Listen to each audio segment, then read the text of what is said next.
Hi everyone, my name is Sarah Beth, and I recently finished reading Tomorrow and Tomorrow and Tomorrow by Gabrielle Zevin. This was actually Book of the Year for 2022 and is about 400 pages long. So I understand why this was Book of the Year last year. I don't think it's the greatest book I've ever read. I'm going to be quite frank here, but I think that there's a lot of beauty to the ending of the book. And I think that not necessarily that the book is a slow burn, but it gives meaning to the meaningless. Because the whole book is all the relationships are built around video games, which is something that society views as quite surface level.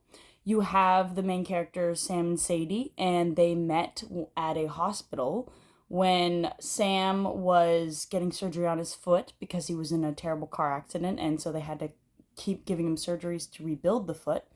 And Sadie's sister, older sister, is battling cancer, so she's spending a lot of time at the hospital. So they spend a great deal of time just becoming best friends by playing video games. They don't really talk about anything else other than video games, but they're both 11, 12 years old, so it's quite understandable that the only really important things on their mind is having fun and just being kids.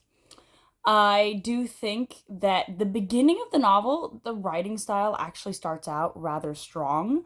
There are certain passages that I enjoyed in the way of the wording, but I think that as time goes by, maybe the author got a little lazy because it definitely goes into the more, I would say, regular way that current writers are writing, very much for the common demeanor, which is very nice, and I like that it's more approachable for more people.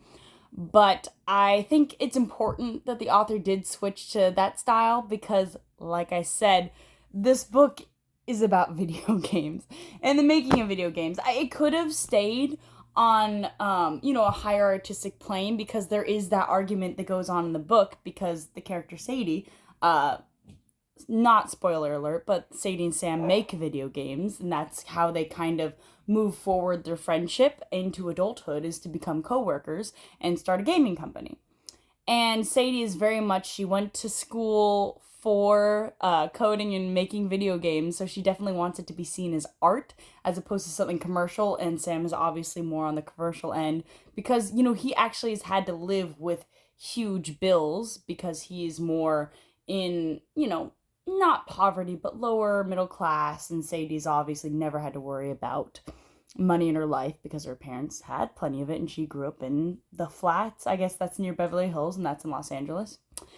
And I think that what is truly beautiful about this book is how the end ties it into something meaningful, as I've said prior.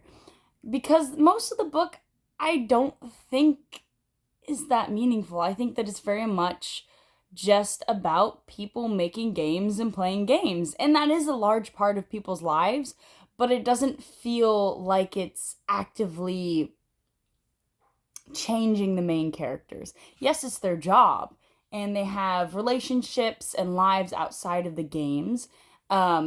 Sadie becomes a workaholic, so in a sense, she doesn't, but she still has boyfriends and is still spending time with her family. So I think that it's basically a workplace drama for most of the book.